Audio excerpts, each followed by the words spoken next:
Okay, so something just happened in neuroscience that, honestly, should be impossible. Researchers have taken one of the deadliest viruses on Earth, completely re-engineered it, and used it to literally watch magic mushrooms rewire the brain in real time. So how on earth did they do it, and what did they find? Let's get into it.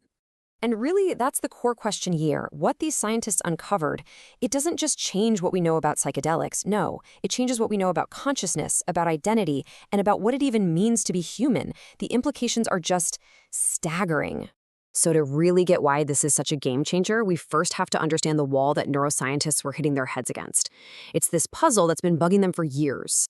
We've known for a little while now that psilocybin, that's the active compound in magic mushrooms, it grows thousands, even millions of new connections between your neurons. But here's the catch, the huge blind spot. It was like knowing a city was building a ton of new roads, but you had absolutely no map. You had no idea which neighborhoods they were connecting. We could see all this new growth happening, but we couldn't see the blueprint. You've probably heard this buzzword before, neuroplasticity. At its core, it's just the brain's incredible ability to adapt and rewire itself. It's like your brain's own internal software for learning and changing. And what psilocybin seems to do is kick this software into total overdrive. The big mystery was, for what purpose? And this is where the story takes a hard right turn into what sounds like pure science fiction.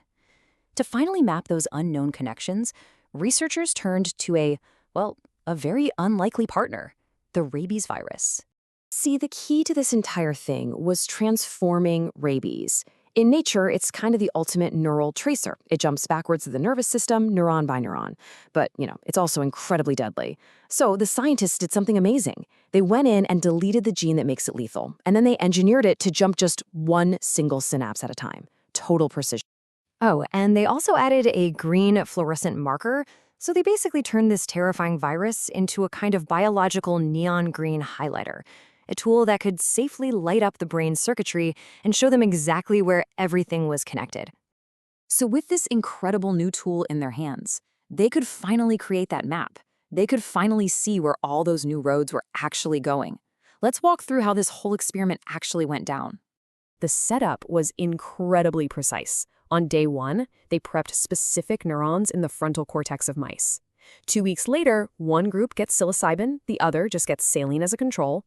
Then, 2 days after that, they inject the highlighter virus. And finally, on day 21, they analyze the brains, mapping over 500,000 neural inputs for each brain across hundreds of different regions. This was it, the first complete map of psilocybin-induced rewiring ever made. Now, everyone expected the results to just be chaos. A random explosion of new connections all over the place. But they weren't. Not even close. The rewiring followed a pattern that was so specific, so incredibly ordered, it was almost hard to believe. Just how specific are we talking? Well, the p-value, which is just a fancy way of saying what's the probability this happened by random chance, was 0.000006. To put that in perspective, this was absolutely not an accident. Something very deliberate was going on inside that brain. The real question was, what was the pattern?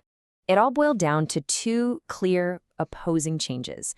On one side, the connections related to our senses, how we see, hear, and feel the outside world, they got about 10% stronger. And trust me, in neuroscience, a 10% jump is a massive deal. But on the other side, the connections that build our internal story of who we are, they got weaker by a full 15%. Let's break that down a bit. The connections that got stronger were in areas for vision, touch, and spatial awareness. In other words, psilocybin literally plugs your brain back into the external world. At the same time, it weakened connections in places like the amygdala, our emotional hub, the hippocampus, our memory center, and the insula, which is tied to anxiety and worry.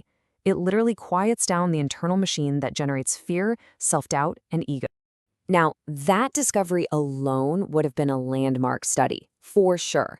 But there was one more piece to the experiment, this little twist that nobody saw coming, and it revealed something even more profound.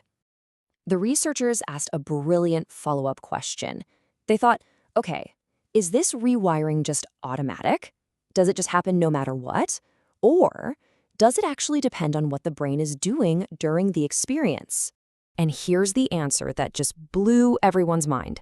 They chemically shut down one specific part of the brain while they gave the psilocybin. And guess what? That silenced region didn't get rewired at all.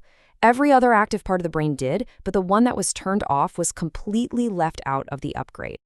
And this brings us to the most important takeaway of this entire thing. The process isn't automatic. It is experience dependent. Let me say that again. It's experience dependent. Your brain rewires itself based on which circuits are active at that time. To put it simply, your brain grows based on what you pay attention to. And if it depends on attention, well, that means the process is, at least in theory, programmable. And this is where we cross a massive line.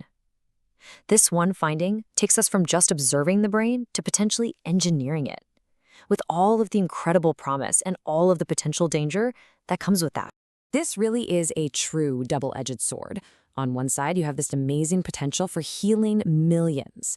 I mean, imagine guiding someone's attention to strengthen circuits of joy and connection, while at the same time weakening the ones that lock in trauma. But on the other side, if our identity is just a product of which networks are active, it means identity itself could be manipulated just by controlling someone's attention. The stakes here are just incredibly high.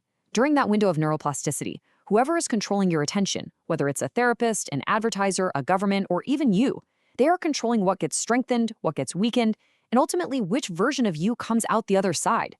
This isn't just a breakthrough for therapy. For the first time in human history, we're not just watching a brain change anymore. We are seeing the literal source code of what it is becoming. We can see the blueprint for a transformative experience. And the thing about code is, once you can actually see it, you can start to edit it. And this leaves us with a really deep and maybe kind of unsettling question for our future. We now know that the self isn't some fixed, permanent thing. Our fears, our personalities, they're far more flexible than they feel. So if your very identity can be rewritten, who gets to hold the pen?